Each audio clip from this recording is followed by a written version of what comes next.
Hi, my name is Matt Clark. I'm Assistant Professor of Practice at the University of Texas at Arlington. I want to welcome you to our third virtual visiting artist of the semester. I'm delighted today to have Fahamu Pecou with us today, coming from Atlanta, and I'm here in Dallas at Conduit Gallery. Before I get started and introduce Fahamu, I'd just like to thank a few people. Thanks to Conduit Gallery, who has given us the opportunity to come inside the exhibition and film it. At Conduit, Nancy Whiteneck and Danette Dufilo, I want to send our gratitude and thanks for letting us shoot here today. Now I want to introduce Fahamu. Dr. Fahamu Pecou is an interdisciplinary artist and scholar whose paintings, performance art, and academic work addresses concerns around contemporary representations of Black masculinity using hip-hop and popular culture paired with a life experience of Black males. Fahamu received his BFA at the Atlanta College of Art in 1997 and a PhD from Emory University in 2018. Pecou's work is featured in noted private and public national and international collections, including the Smithsonian National Museum of African American Art and Culture, the Société Générale in Paris, the National Museum at Duke University in North Carolina, the High Museum of Art in Atlanta, Crystal Bridges Museum of Art in Arkansas, the Seattle Museum, the Paul R. Jones Collection, Clark Atlanta University Art Collection, and the Museum of Contemporary Art in Georgia. Welcome, Fahamu. It's great to have you today. Thank you, Matt. It's great to be here. It's a pleasure. Thank you. How are you doing? How are you dealing with the corona thing? You know, it's been an interesting time. Quarantine, be damned, I would have been in my studio every day making stuff. So in that regard, it's been normal.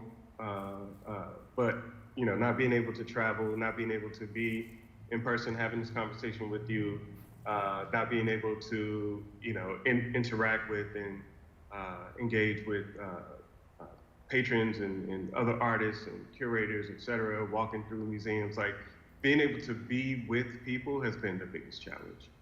But, hopefully we won't have much more of this. Have you found this time that you're more inspired, or you're working more on your creative ideas, or have you been? Yes and no. I think again that I'm always kind of in a state of like, if I'm not making something, I'm thinking about making something. So right. But what I will say is that one of the things that I do appreciate about what has happened over the last few months is that space of silence and stillness that we collectively have had. I'm really interested to see how that transforms all of us, right? I feel like an antenna anyway, so, like picking up on things and feeding off of things. I'm curious to see what that will feel like. Once people are able to, begin to move again, how they will have been changed by the stillness, by the opportunity and the privilege to kind of just not have to do anything for a moment. That's interesting, and it makes me think of a statement that I read by Ufon, the Korean artist based in Japan, I believe. And he had a statement for the corona or the COVID, and his whole position was, this is an opportunity for all people, for mankind to reconnect and to reconnect with nature. Yeah. So I've been joking around. I've been calling it like a hard reset. Your laptop crashes, your modem crashes, you unplug it. As we just had a little hiccup in our talk. So unfortunately, we're not able to bring this live to everybody today. We're here in Conduit, a beautiful gallery in this great space with 7 of your works in the exhibition called Trapademia 3, 7 African Powers. Tell us about that, and let's talk about this show. Sure. This iteration of Trapademia, as you alluded to in the title, Trapademia 3, is the third iteration of a concept that I've been working with and working through for a few years now. Trapademia is a concept that gets its name from trap music and trap culture, which is like popular aesthetic within hip hop or within Black popular culture. And you know, it's problematic, you know, in a number of ways. You know, a lot of the music that's associated with trap, you know, refers to like drug culture and things that are not necessarily, you know, positive, you know, kinds of themes or messages. However, what I'm most interested in is that within those spaces where we might think of as being negative or undesirable, that those spaces are where some of the most brilliant ideas and some of the most like beautiful expressions come from, right? And what I argue with this theory of Trapademia that I'm playing around with is that these spaces that we call the trap, these spaces that we kind of write off, you know, are actually breeding grounds for brilliance, right? And if we study those spaces, we will, you know, begin to have, you know, we'll begin to have, you know, much broader conversations about the way that we interact in the world, the way that we see each other in the world. And you know, this, and I can think of a number of examples, you know, that I'm referring to when I say that. Like, for example, hip hop music itself, you know, was born out of poverty and trauma and oppression, you know, in spaces that have been written off by the larger society, right? But in the absence of the resources for instruments in school and music classes and art classes, you know, young people who created hip hop took the things that they had around them and transformed it into this transformative culture, right? And so my tagline for Trapademia is casual, causal, Black brilliance. I love it. And you know, seeing these colorful paintings around this room, I can't help but think there's some kind of celebratory aspect to these as well. You know, Yeah. they're in these confident, you know, kind of Superman-like poses. Maybe can you go into detail about that a little bit? Yeah, for sure. So with Trapademia 3, you know, I subtitled it to 7 African Powers. And one of the things that I've been interested in and working with a lot in my work is what I call African cultural retentions. So looking at the ways that African expressions in terms of body language, in terms of fashion, you know, style, music, art, whatever, how they continue to manifest in, you know, contemporary bodies, right? And again, in bodies that are often written off by society. And so what I've been trying to do is, you know, draw a parallel between the postures and the costuming and the, you know, the colors to specific Orisha in the Yoruba pantheon. Yoruba is a spiritual system out of Nigeria and West Africa, which is also known as Ifa. In Brazil, they call it Candomblé.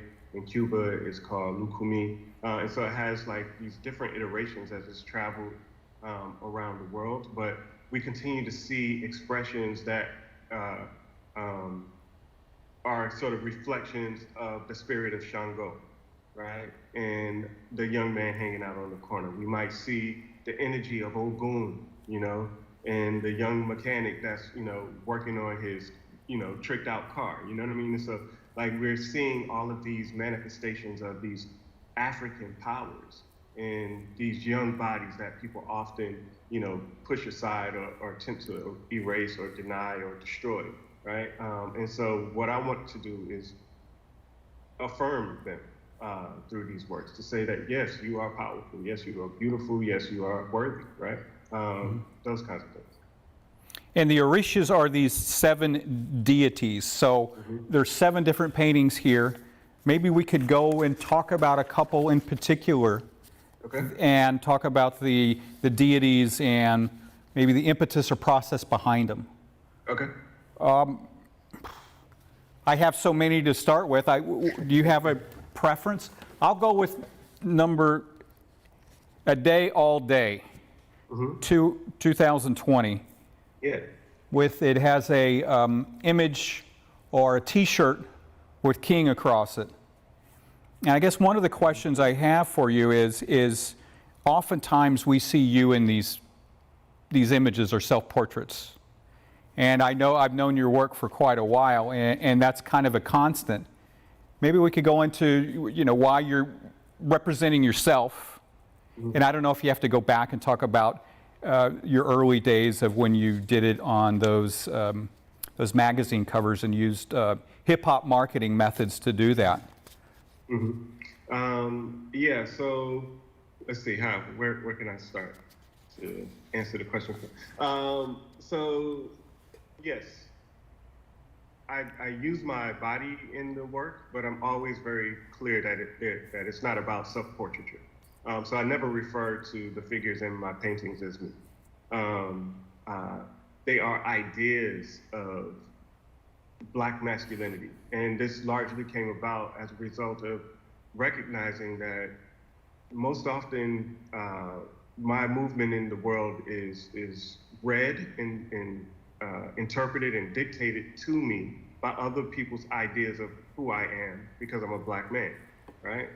And so it doesn't matter that I'm Fahamu, I'm a Black man. And so all of the things that people have in their mind about who Black men are then projected onto me. And I found that interesting because, it obviously limits interactions that people might have with me or levels of intimacy that people might have with me because of their preconceived ideas about who I am, right?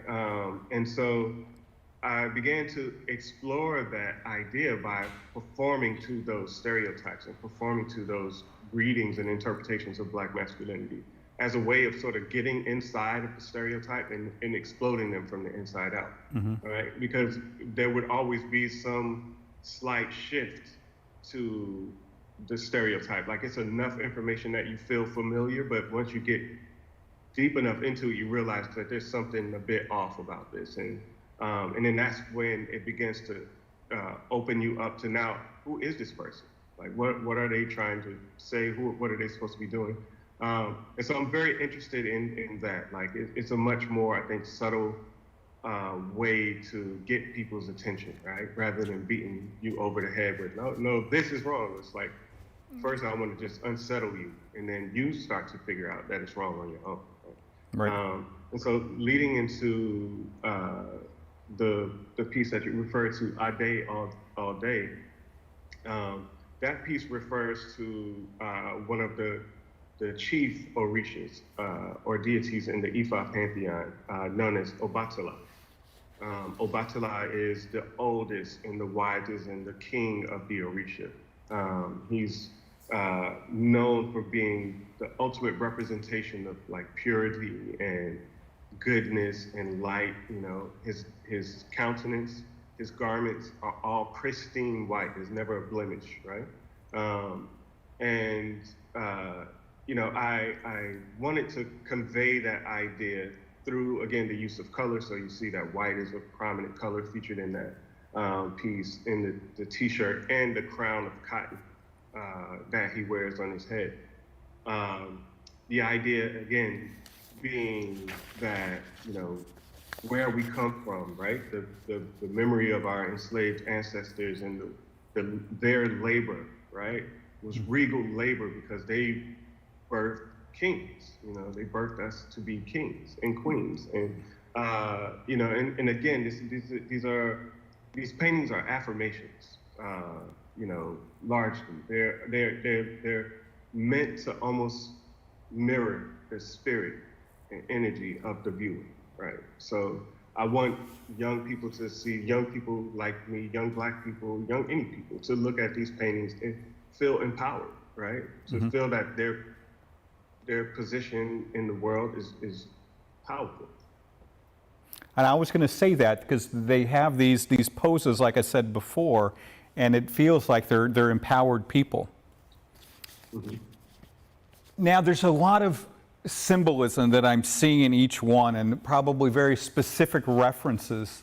Maybe we could go into one of those, and I know there's a great painting behind me with this mask It's Oni the General. Mm-hmm. And he has some beads and this African mask on him. Can you maybe go into detail about that? Who this, Yeah. what the deity is that this one represents and so forth? Yes. So the color green is associated with the Orisha by the name of Ogun. Ogun is like the ultimate technician, right? He's the metalsmith. He's the warrior. Like, he never misses his mark, but he's also, seen as more like wild. You know what I mean? Like he lives in the forest. But he's everything that has to do with technology and like military strength and might. And so the word Onire actually means intuition in Yoruba.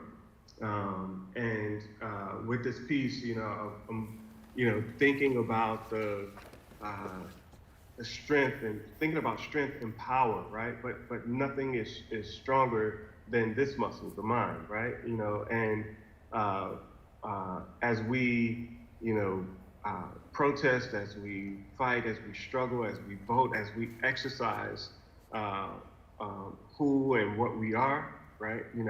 We have to also do it with wisdom and intuition. And so I wanted to, kind of juxtapose like typical ideas about Ogun are always in the sense of just like his strength and might and wildness, But for me here, I wanted to also talk about, the brilliance and ingenuity of Ogun, right? Because he is also the very fine details, and when a sculptor is making art object, and they're carving into it, the very fine details, like that is the energy of Ogun, right? And so I wanted to, play on that idea with this piece. Wow. So I'm used to seeing the male figure in your work, and you talk a lot about the male masculinity, but I see two portraits or images of females in here. Can you talk how that kind of interrelates with the rest of the work? Yeah. So in everything in Yoruba cosmology, you have to have balance, male and female, off, on, good, bad, cold, hot, whatever, it's always about finding that middle. Right. And so, in speaking of Orisha, you cannot have a conversation, that doesn't evoke the divine feminine energy as well. And there are several feminine Orishas. There are also several iterations of some of the more commonly associated male Orishas with feminine qualities, right? And so It's always about striking that balance. But two of the primary Orisha in the Ifa pantheon are Oshun, who is known as like the goddess of all things good and sweet and joy, and she's like, represented by honey and flowers and bees and the color yellow. And then on the other side there is, or not even the other side, but also in that conversation is Yemanya. Yemanya is the mother. She's the ocean. Her color is blue. She is the giver of life. She's the one who replenishes us and restores us. And so, those energies, are also evident and present in our young sisters and queens, So I wanted to, again, just create these mirrors of the energy that we see in our young people, just as a way of, we talk about things like Black Lives Matter and stuff like that, right? But I think showing it is much more powerful, right? Mm-hmm. You can say it all day, but if you don't actually do it, right? And so the same thing, we talk about the young people having the kinds of support, that they need to be, strong and competent and, all these kinds of things, but we don't see it, right? So I want to show it. Mm-hmm. I'm looking around and I see you're using some of these symbols a couple of times, the cotton wreath and the African mask. Is there a reason to replicate it? Does that symbol mean something a little deeper to you? I mean, obviously I can understand them, but I'm trying to understand why you'd put that in like we have the male, right? Or the masculine and then in the feminine, they both have the mask. One has it on, one has it off. Mm-hmm. Yeah, the mask, the cotton, many of the elements that you see are nods to the ancestors. Right. Right. So cotton for the ancestor, our enslaved ancestors. The mask for our, more ancient ancestors. And so those, I find that my work is constantly in conversation with the ancestors in that way. In Ifa it's referred to as Egungun. And I've been doing a lot of pieces that are inspired by the wisdom of Egungun, the idea of Egungun, the ancestral connection, the thing that tethers us, between the spirit realm and the physical world. And so, yeah, I incorporate symbols like that to refer to the ancestors. And then you have the shell skirt and the shell, is it kind of a hat? Mm-hmm. Yeah. Are those another historical references? Yes. Again, just the shells have multiple meanings in the Ifa cosmology.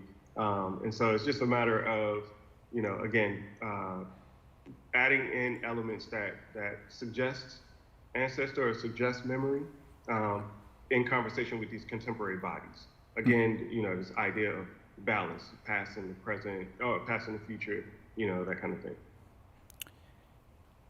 I'm interested in where the ideas are generated. I mean, it seems that you work in these series, this Trapademia 3, this is the third iteration.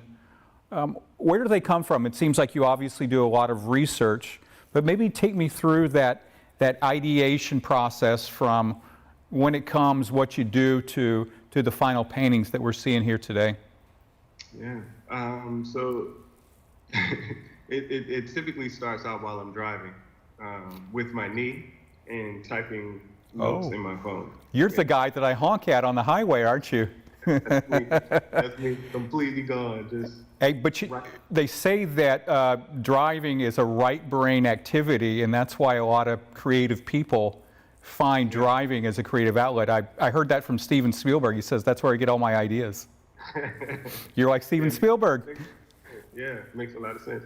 But yeah, I often get ideas while I'm driving or in a car, and I make the notes in my phone. I might think it over for a couple months while I try to figure out what does that look like, because more and more that's become a thing for me, is to not feel confined or fixed to a particular medium to convey an idea. So I might have this idea, and initially I thought of it as a painting, but by the time I'm ready to actually do something with it, it's now a film, right? And so, I think it over for a little bit, try to figure out what it looks like. And then, the first sort of physical expression of it is, I typically work with a photographer. They come into my studio, we set up a set, I style, I art direct, I choose the models, I do all of that stuff, and then actually jump in front of the camera, and now it becomes performance, right? Because I've literally tried to become these characters that you see in the paintings. Mm-hmm. In fact, I would probably consider myself a performance artist, even more so than a painter. But I do the photo shoots, and then once I get the photos, then I go through an editing process. I select the ones that I think will be the most, you know, like has the best, you know, whatever it's gonna be a painting, then I'm like, okay, yeah, this is the one that I'm gonna work with. And then from there I start painting, you know, which becomes another editing process. You know, I might put things in that weren't in the photo. I might take things out, you know, change the colors. Like, for example, the piece that we refer to, "A Day, All Day." The colors in that piece are completely flipped. It's not, in the photograph, I'm wearing a navy blue shirt with the word King written on it, and it's against a yellow background. You know what I mean? So it's like, you know, I'm doing all of these things as I'm painting, and then yeah, that's the final stage. Well, the final stage is the presentation. That's the Right. And again, trying to find those the balances between the two opposites.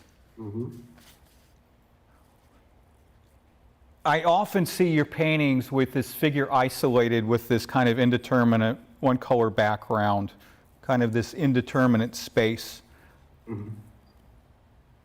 Obviously, it's to direct our focus to the viewer, but I want to hear, you know, why for you do it, and do you want to just leave it as the information that we get from the person? Or the symbol of the person, and you feel that the background would take away from that interpretation that you want the viewer to get, or? You know, it's interesting because in the beginning, as you may know, like my early paintings was very, very dense with information, layers and layers and layers upon layers. But even at that time, I was always very interested, as you know, like those paintings there would be areas unfinished, you know? And, you know, from early on, I was always very interested in this idea of how much information do I need to give before you start filling in the blanks yourself, right? Yeah, so over time, as the work has evolved, the amount of information that I feel the work necessitates has become less and less, right? And in that, I feel like I'm able to, in taking away information, I'm able to create a space where you read in more information, right. Which is really like interesting to me. You know, the more you take away, the more it gives. And yeah, so I'm always sort of playing around with space and composition, you know, as a way to just draw you into the piece, right? If everything was static in the middle, after a while, it would just, you know, fall off your radar. But slight shifts here, up, down, you know, it's like it keeps you drawn in and pulls you in from all these different points. And so when you're setting up, do you have these poses in mind, or you know, I'm looking at Round the Way Ocean, and do you have an idea of the poses before you're going in, or is this part of the process of discovery through the process? Yeah, it's literally when the lights come on, it becomes a performance. You know, I'm interacting with my models, I'm directing the models, I'm also modeling, you know, and it's, you know, music is playing and I go into character, and, you know, oftentimes I don't know what was shot until the end. Right. You know, because I just allow myself to be in a moment of performance. Every now and then I'll take a peek around the camera just to see if it's going in the direction that I like, you know. But yeah, it's all about, you know, discovery and performance in the moment. I'm interested in kind of these gazes, because you've obscured the faces of everyone. The only reason I could tell that it was you is because of your haircut.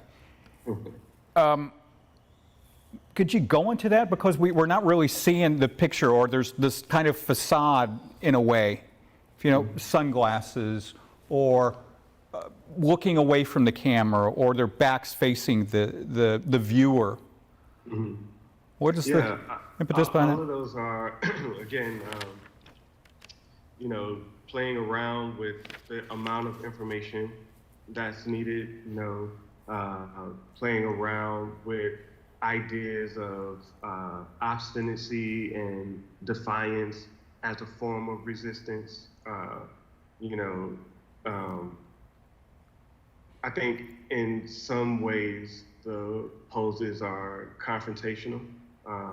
They invite you in, but it's kind of in a standoffish way, which creates a tension. I think, again, like this is, what I mean about playing with the expectations. So it's close enough to what you might interact with on a day-to-day in terms of an ad or something like that. But there's something slightly off about it that triggers a different, thought process. And so I'm constantly playing with that in terms of the composition of the piece and, what's obscured, how much information am I giving you, yeah. Right. You talk a lot about these male black experiences and representing black masculinity. Is there something lacking in that black male experience that it motivates you to address it in your art? Obviously, I would say. I mean, it continues to be, this is a watered down term, but problematic. The prejudices and fear and anxiety and all of these, degenerative and debilitating expectations of black masculinity that is projected, in our media is troubling. Certainly. And we see how it, blossoms into all of these pathologies that we have in our society. I'm largely interested in understanding why we continue to adhere to those ideals, right? Like, yes, there are high statistics of black men living in poverty, but there are also you know what I mean? But we focus on this part. Right. And I wonder what happens if we shift the conversation, Again, it's about trying to find balance in it, because I'm also not interested in promoting one over the other, right? Like, how do we change our narrative? How do we change our thinking around black male potential and opportunity? Because talking about it in as a lack is not inspiring. Right. I really enjoyed your TED Talk that you did. I think that was in 2018. And some of the things that you're just addressing makes me think of some of the specific things you said in that talk. Two things in particular that rang out. You said identity is shaped by the outside, and that what you're interested in doing is undoing those stereotypes of black masculinity. And I just thought that was really poignant in what we're discussing right now, and how I think important that is for our culture to address that in a new way, in a different way, because it is problematic across the board, and it's just becoming more and more apparent as each day goes on. I mean, people say all the time that representation matters. Right? Yeah.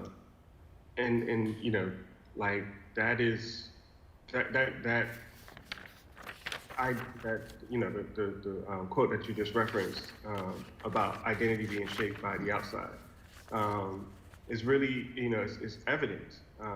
We all take our cues from things that we see around us in terms of how we see ourselves.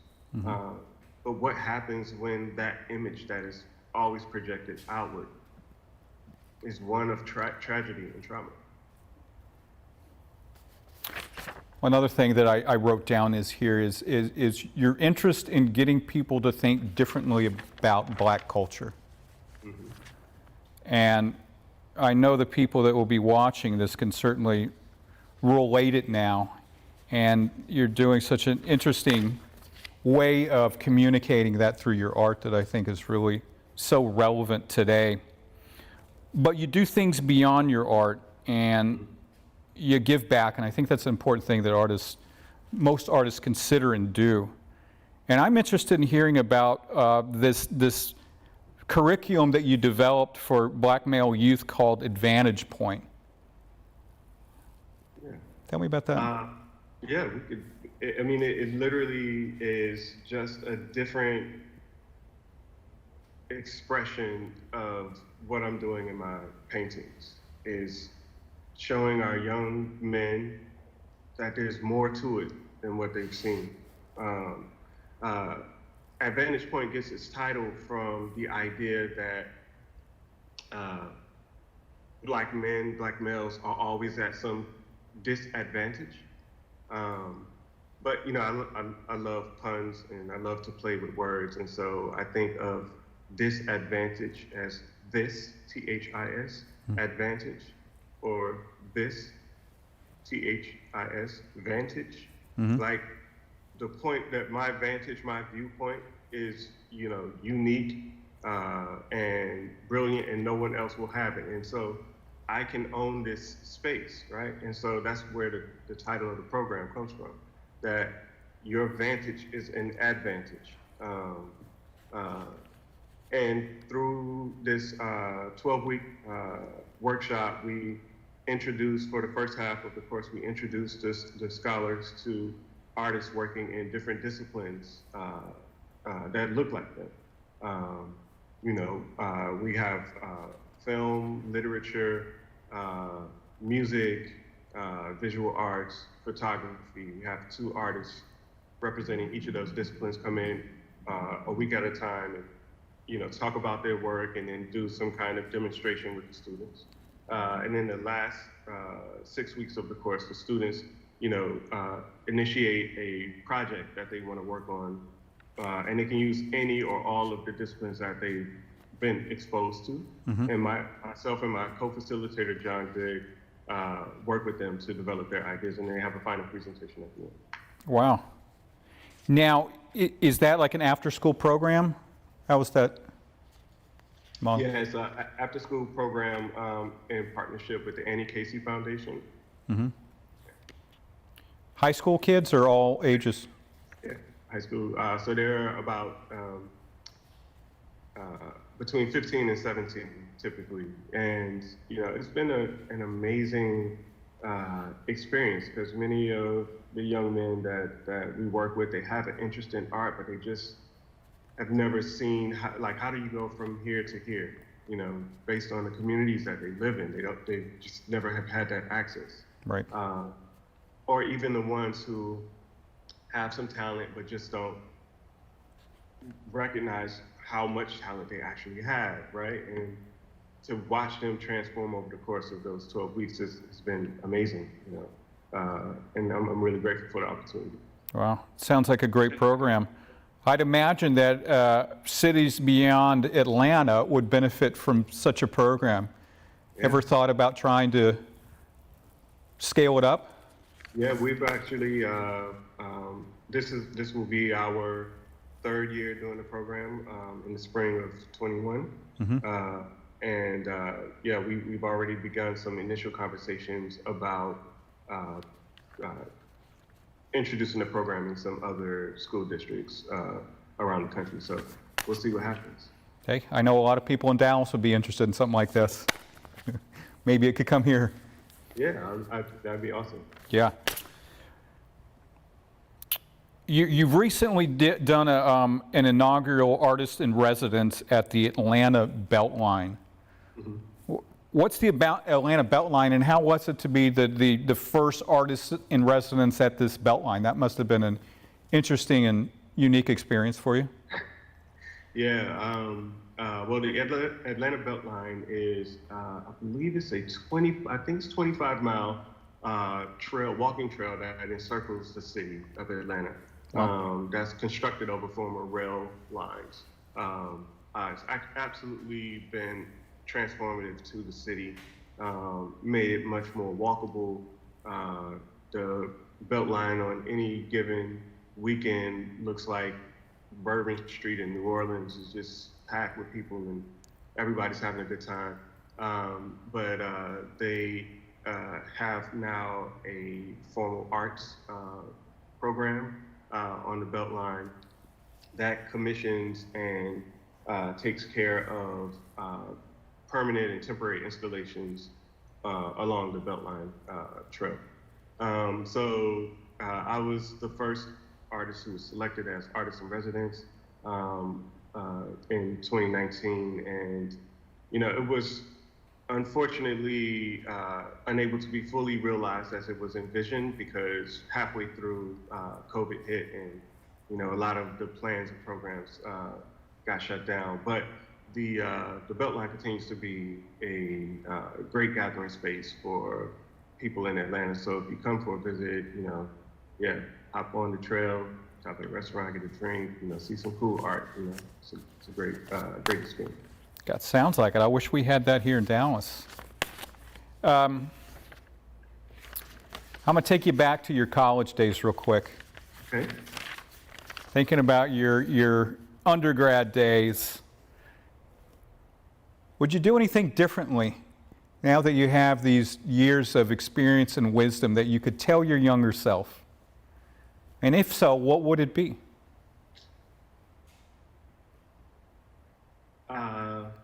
The first thing I would tell myself is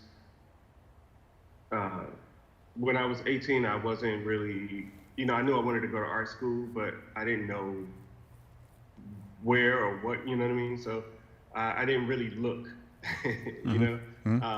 I was very fortunate that the Atlanta College of Art contacted me. I won a competition, a statewide competition, and apparently came on their radar, and they, came and told me about the school, and, Wow. and I ended up here in Atlanta at ACA.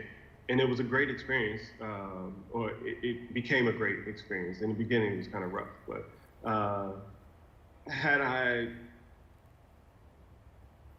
known what I know now, I would have looked around more to, really see what was offered, in terms of art schools, like in terms of which one I went to.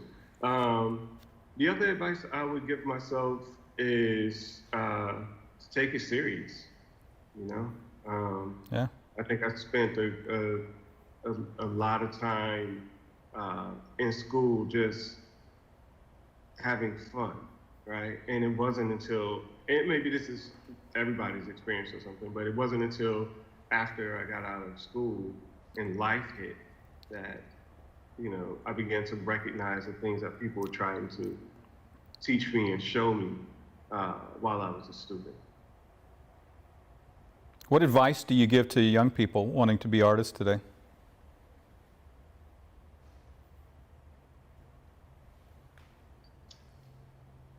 When I finished high school, I got ready to go to college. My grandfather asked me, he was like, "What are you going to college for again?" And at the time, I wanted to be a cartoon animator. So I told him, "I'll be a cartoon animator, Papa." And he said, "Well, I don't really know what that is, but what I do know is whatever you do in life, be the best at it, no matter what you do. If you're gonna mop floors better than anybody ever did it. You're gonna sell shoes better than anybody ever did it. But whatever you do, be the absolute best. Otherwise, you're wasting your time and everyone else's." What sage advice from Grandpa, right? I have one more question for you. I know that we have a follow-up conversation in November, so I don't want to ask you all the questions. But this is pretty cool. You know, what is it like to see one of your paintings on an episode of, you know, major network TV, like on the Shy or Blackish? You know, you're watching an episode and all of a sudden a Fahamu Pecou painting emerges. That's pretty cool. It's a great feeling. I can't even lie. You know, I get excited every single time, and it really makes me think back to being a little boy and watching Good Times and seeing those paintings that JJ or Ernie Barnes painted. You know, and I, you know, yeah, it just warms my heart, you know, to see that. And it probably is an extra motivator because you get so excited that, hey, this is how far I've come. I'm going to keep going. Yeah, for sure. And, you know, maybe there's another little boy or girl somewhere, you know, drawing and sees that and says, you know, I want to do that. I think making an impact's so nice, and it's been a pleasure talking to you today, learning about your show, a little bit more about you and your paintings, listening about your programs for youth. It's fantastic. Thank you, Fahamu, for giving us the time and speaking with us today. I know some people would probably want to check out more of Fahamu's work, and you could find that on his website at fahamupecouart.com. Again, we'll be having another conversation with Fahamu on November 16th at 12:30, so be sure to tune in to the YouTube Live then. Our next virtual visit, however, will be with Celine Aubrey on November 12th at 12:30. She comes from the world-famous Hatch Show Prints in Nashville, Tennessee, and we'll be delighted to have a conversation with her. Thank you all who watched today. Thank you, Fahamu Pecou. Thank you, Conduit Gallery. It's been a lot of fun, and I hope you guys enjoyed. Thank you.